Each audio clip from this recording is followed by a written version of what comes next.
जी शहीद के परिवार से मिले हैं, क्या बातें हुई आपकी?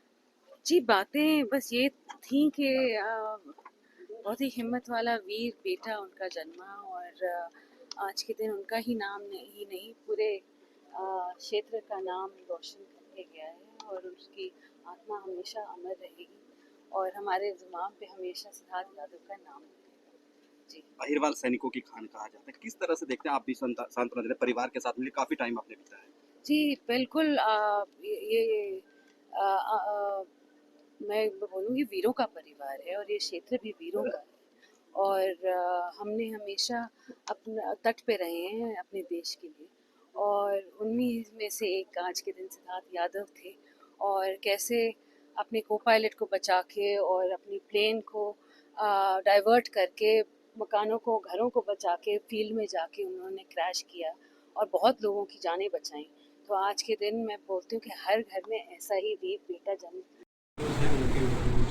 जो पटना का प्रोसेस हो रहा है, जो पटना का एम्स है उसका प्रोसेस चल रहा है अभी नामकरण। चलो मैं चेक करूँगा ये, इसका मैं चेक करूँगी तो इस चीज़ की मैं तो अवगत हूँ इस विषय से। लेकिन ये जो अगर जहाँ पर ये बन रहे हैं तो म्यूनसिपैलिटी से अगर बात करते हैं तो म्यूनसिपैलिटी में आएगा ना मेरे ख्याल से। इनसे रेजोल्यूशन ये तो अभी तो गाँव वाले गाँव वाले पंचायत में मतलब गाँव में चलो सर आप बात कर लीजिए गाँव से कोई वो दरबाना वालों से बात कर लो तो हमको तो अगर हो जाता है पर रेजोल्यूशन तो तुम आगे सरका देंगे आराम से।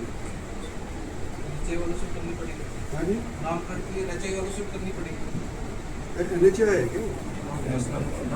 वो भी मेरा थोड़ा सा कठिन बात है अगर एनएचए वाला नहीं इस पे चौक का जैसे करें साहब इसको मॉडल लगाना चाह रहे हैं सर फाइटर का इसका वो तो इसका खर्चा तो सरकार ने देना नहीं ये आप लोग बना के प्लस इसमें करना चाह रहे हैं ये तो आसान काम है।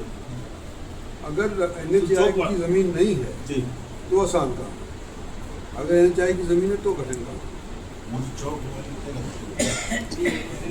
हाईवे के ऊपर से निकल गया।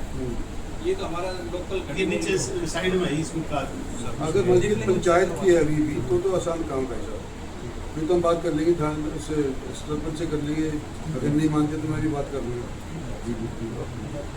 नहीं मैं तो डीटीपी नहीं करेंगे। सर आज राव साहब आपके आवास पर पहुंचे हैं सिद्धार्थ यादव की स्मृति में, क्या कुछ मांगे रखी है? ये हम इनिशियली यही मांगे रखते आए हैं कि दो हमारी मेन मांगे हैं कि जो एम्स है हमारे गांव में जो है एम्स है वो सिद्धार्थ के नाम से किया जाए और दूसरा एक गड़ी बोली रोड पे इंटरसेक्शन है हाईवे पे उस पे भी उस चौक का भी नाम सिद्धार्थ के नाम पे किया जाए। राव साहब ने क्या आश्वासन दिया? राव साहब बोल रहे हैं कि आप आश्वस्त रहिए ये काम हो जाएगा। आपका लोकल लेवल पे है, एक मिनिस्ट्री लेवल पे है जो आपका सेंट्रल लेवल का, तो वो भी सब चीज़ें हो जाएंगी। आप पॉजिटिवली हम ले रहे हैं उस चीज़ को। सुबह इनकी बेटी स्वास्थ्य मंत्री आरती सिंह राव भी पहुंची थी, उसके सामने भी आपने मांगे रखी थी, इसका क्या? जी उन्होंने भी आश्वस्त किया था कि जहाँ तक हो सकेगा हम जल्दी से जल्दी ये काम करवाएंगे।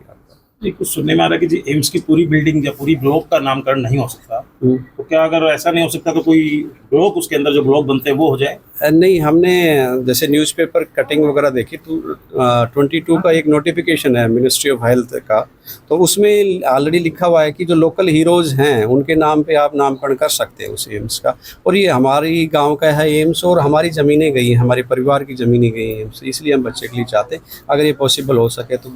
बाद के जैसे राव साहब ने बोला कि ब्लॉक वगैरह तो ये लोकली कभी भी अरेंज करवा देंगे। ठीक है।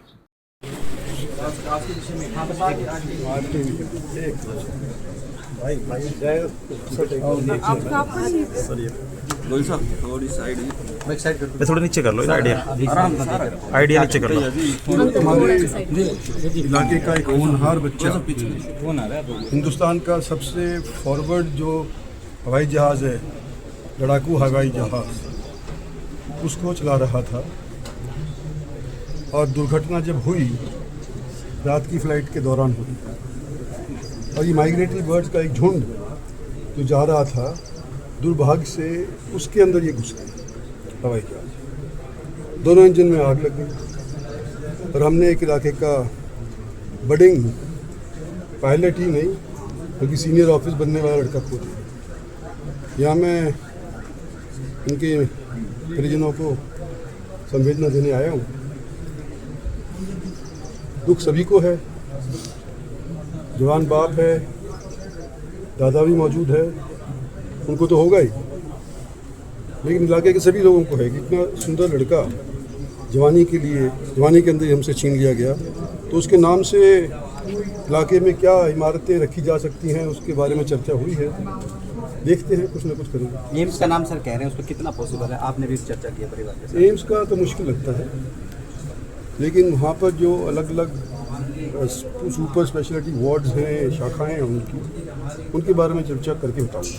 Thank you. सर, एक जगुआर विमान जो बताया जा जगुआर रहा को लेकर है, थर्ड जनरेशन का बताया जा रहा है, आपको क्या लगता है कि इस विमान के बारे में आपकी क्या राय है? दूसरी शहर की मां ने मुद्दा देखो, उठाया था। सबसे एडवांस्ड फाइटर एयरक्राफ्ट आज के दिन हमारे पास कोई है तो जगुआर विमान है।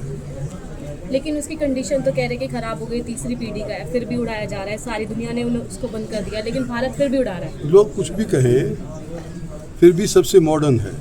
और जो अमेरिकन में रक्षा राज्य मंत्री रहे मैं रहा हूँ, अमेरिकन जो फाइटर प्लेन F-16 जिसको बोलते हैं वो 40 साल पुराना है जी। तो उसको अपग्रेड करते रहते हैं।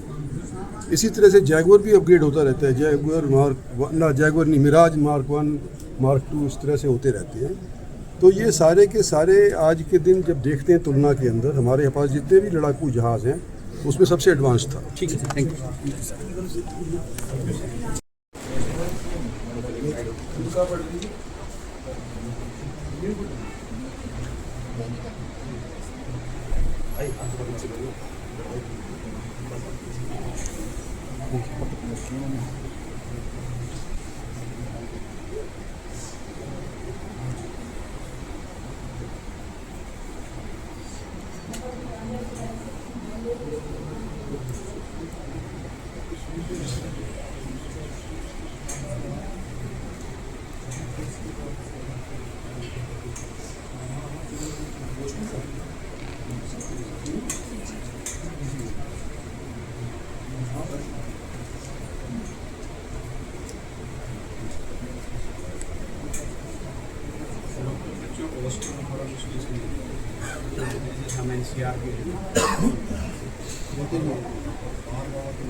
ग्राम पंचायत और एम्स कमेटी माजरा, कोई चीज़ रिकमेंडेड है।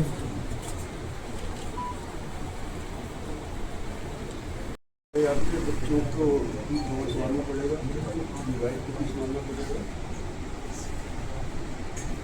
आपकी उम्र क्या होगी?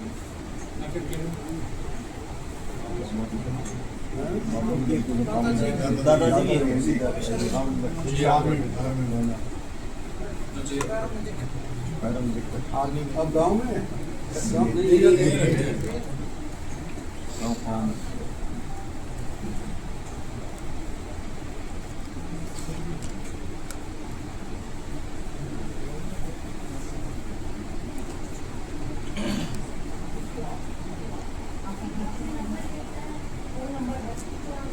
ये 24 से 12 का होगा।